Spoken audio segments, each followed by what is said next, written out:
CM ಭೇಟಿಗೆ ಕನ್ನಡ ಸಂಘಟನೆ ಹೋರಾಟಗಾರರು ಮುಂದಾಗಿದ್ದಾರೆ. ಈಗ ತಮಿಳುನಾಡಿಗೆ ಕಾವೇರಿ ನೀರು ಹರಿಸಬಾರದು ಅನ್ನುವಂತಹ ಮನವಿಯನ್ನ ಖುದ್ದು ಸಿಎಂ ಅವರನ್ನ ಭೇಟಿ ಮಾಡಿ ಮನವಿಯನ್ನ ಮಾಡಿಕೊಳ್ಳಲಿದ್ದಾರೆ. ಸಿಎಂ ಡಿಕೆ ಶಿವಕುಮಾರ್ ಅವರನ್ನ ಮನವಿ ಮಾಡೋದಕ್ಕೆ ಈಗ ಹೋರಾಟಗಾರರು ಮುಂದಾಗಿದ್ದಾರೆ. ಕರವೇ ಶಿವರಾಮೇಗೌಡರು ಹಾಗೆ ಸಾರಾ ಗೋವಿಂದ್ ಅವರು ಭೇಟಿ ಮಾಡೋದಕ್ಕೆ ಮುಂದಾಗಿದ್ದಾರೆ. ಇನ್ನೇನು ಕೆಲವೇ ಕ್ಷಣಗಳಲ್ಲಿ ಹೋರಾಟಗಾರರು ಸಿಎಂ ಅವರನ್ನ ಭೇಟಿ ಮಾಡ್ತಾರೆ ಅನ್ನುವಂಥ ಮಾಹಿತಿ. ಜೊತೆಗೆ ರಾಜ್ಯ ಸರ್ಕಾರದ ಮುಂದಿನ ನಡೆಯೇನು, ಏನು ಮಾಡಲಿದೆ ರಾಜ್ಯ ಸರ್ಕಾರ, ಎರಡೂ ರೀತಿಯಲ್ಲೂ ಅಂದರೆ ನೀರು ಹರಿಸಬೇಕಾದಂಥ ಸಂದರ್ಭದಲ್ಲಿ ಜೊತೆಗೆ ನೀರು ಹರಿಸದೇ ಇದ್ದಂಥ ಸಂದರ್ಭದಲ್ಲಿ ರಾಜ್ಯ ಸರ್ಕಾರದ ಮುಂದಿನ ನಿರ್ಧಾರ ಏನು ಅದರ ಬಗ್ಗೆ ಕೂಡ ಮಾತಾಡಲಿದ್ದಾರೆ. ಮತ್ತೊಂದು ಕಡೆಯಲ್ಲಿ ವಟಾಳ್ ನಾಗರಾಜ್ ಅವರು ಈಗ ಬಂದ್ಗೆ ಕರೆ ನೀಡಿದ್ದಾರೆ. ಅವರು ಅವರ ಮನೆಯ ಮುಂಭಾಗದಲ್ಲಿ ಕೂತು ಪೊಲೀಸರ ಜೊತೆಯಲ್ಲಿ ಚರ್ಚೆಯನ್ನು ಮಾಡ್ತಾ ಇರೋದನ್ನು ಗಮನಿಸ್ತಾ ಇದ್ದೀವಿ. ಇನ್ನೇನು ಕೆಲವೇ ಕ್ಷಣಗಳಲ್ಲಿ ಟೌನ್ ಹಾಲ್ ಹತ್ರ ಆಗಮಿಸ್ತಾರೆ. ಅಲ್ಲಿಂದ ಫ್ರೀಡಂ ಪಾರ್ಕ್ ವರೆಗೂ ಕೂಡ ರ್ಯಾಲಿ ಕೂಡ ನಡೆಯುತ್ತೆ. ಆದರೆ ಅದಕ್ಕೆ ಅವಕಾಶ ಇದೆಯಾ ಅನ್ನುವಂಥ ಪ್ರಶ್ನೆ. ಫ್ರೀಡಂ ಪಾರ್ಕ್ನಲ್ಲಿ ಪ್ರತಿಭಟನೆಗೆ ಅವಕಾಶ ಇದೆ, ಆದರೆ ಟೌನ್ ಹಾಲ್ ಬಳಿ ಯಾವುದೇ ಪ್ರತಿಭಟನೆಗಳಿಗೆ ಅವಕಾಶ ಇಲ್ಲದೆ ಇರೋದ್ರಿಂದ ಅಲ್ಲಿ ಅವರನ್ನು ವಶಕ್ಕೆ ಪಡೆಯಲಾಗುತ್ತಾ ಹಾಗಾದರೆ ಅನ್ನೋ ಪ್ರಶ್ನೆಗಳಿದೆ. ಹಾಗಾಗಿ ಅವರು ಕೂಡ ಅವರ ಮನೆಯ ಬಳಿ ಪೊಲೀಸರೊಂದಿಗೆ ಚರ್ಚೆಯನ್ನು ಮಾತುಕತೆಯನ್ನು ನಡೆಸ್ತಾ ಇದ್ದಾರೆ ಒಂದು ಕಡೆ.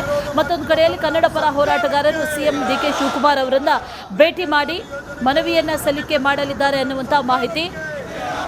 ಸರ್ಕಾರದ ಮುಂದಿನ ತೀರ್ಮಾನ ಏನು, ನಿರ್ಧಾರ ಏನು, ಸರ್ಕಾರದ ನಿಲುವೇನು, ಇದೆಲ್ಲವೂ ಕೂಡ ಮಾತುಕತೆಯನ್ನು ನಡೆಸಲಿದ್ದಾರೆ ಕನ್ನಡ ಪರ ಹೋರಾಟಗಾರರು. ಶಿವರಾಮೇಗೌಡರು ಹಾಗೆ ಸಾರಾ ಗೋವಿಂದ್ ಇಬ್ಬರು ಕೂಡ ಸಿಎಂ ಡಿಕೆ ಶಿವಕುಮಾರ್ ಅವರನ್ನ ಭೇಟಿ ಆಗ್ತಾರೆ ಅನ್ನುವಂಥ ಮಾಹಿತಿ.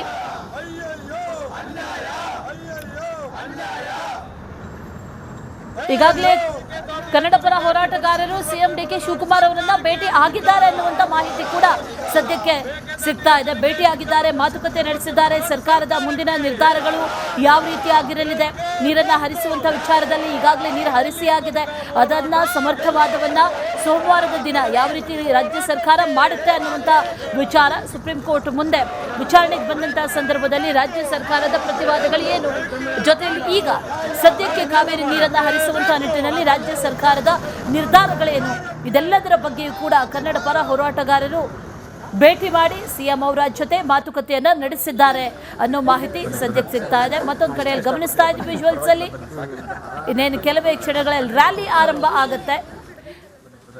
ಇದೇ ವಿಚಾರಕ್ಕೆ ಸಂಬಂಧಪಟ್ಟಂತೆ ಡೀಟೇಲ್ಸ್ ಅನ್ನ ಕೊಡ್ತಾರೆ ನಮ್ಮ ಪ್ರತಿನಿಧಿ ಹನುಮಂತು. ದೂರವಾಣಿ ಸಂಪರ್ಕದಲ್ಲಿ ಜಾಯ್ನ್ ಆಗಿದ್ದಾರೆ.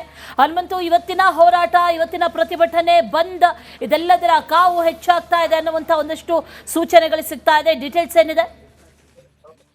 ಅಶ್ವಿನಿ, ಕಾವೇರಿ ನೀರಿನ ವಿಚಾರಕ್ಕೆ ಈಗಾಗಲೇ ರೈತರು, ಹಳೆ ಕಾವೇರಿ ಜಲಾನಯ ಪ್ರದೇಶದಲ್ಲಿರುವಂತಹ ರೈತರು ಹಾಗೂ ಕನ್ನಡ ಪರ ಹೋರಾಟಗಾರರು ಈಗಾಗಲೂ ಕೂಡ ಬಂದ್ ಮಾಡ್ಲಿಕ್ಕೆ ಮುಂದಾಗಿರುವಂತದ್ದು. ಜೊತೆಗೆ ಹೋರಾಟಗಳು ಜೋರಾಗಿ ಹೋರಾಟದ ಕಿಚ್ಚು ಹಬ್ಬುತ್ತಾ ಇದೆ.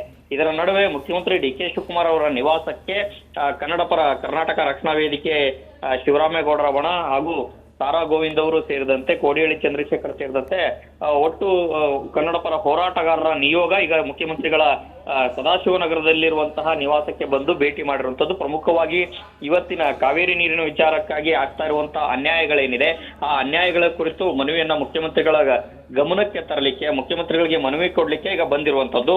ಕಾವೇರಿ ನದಿ ನೀರಿನ ಹಂಚಿಕೆ ವಿಚಾರದಲ್ಲಿ ಕರ್ನಾಟಕಕ್ಕೆ ನಿರಂತರವಾಗಿ ಅನ್ಯಾಯವಾಗ್ತಾ ಇರುವುದರಿಂದ ಕರ್ನಾಟಕ ಸರ್ಕಾರ ದಿಟ್ಟ ನಿರ್ಧಾರವನ್ನು ಕೈಗೊಳ್ಳಬೇಕು. ಭಾರತದ ಒಕ್ಕೂಟ ವ್ಯವಸ್ಥೆಯಲ್ಲಿ ಕರ್ನಾಟಕ ರಾಜ್ಯ ಇದೆಯಾ ಎಲ್ಲ ಒಂದೊಂದಷ್ಟು ಪ್ರಶ್ನೆಗಳಿರುವಂತದ್ದು. ಹಾಗಾಗಿ ಸರ್ಕಾರ ಇದನ್ನ ದಿಟ್ಟವಾಗಿ ನಿರ್ಧಾರವನ್ನ ತೆಗೆದುಕೊಳ್ಬೇಕು ಅನ್ನೋಂತಹ ಮನವಿ ಪತ್ರವನ್ನ ಕೊಡ್ಲಿಕ್ಕೆ ನಿಯೋಗ ಬಂದಿರುವಂತದ್ದು. ಅಶ್ವಿನಿ.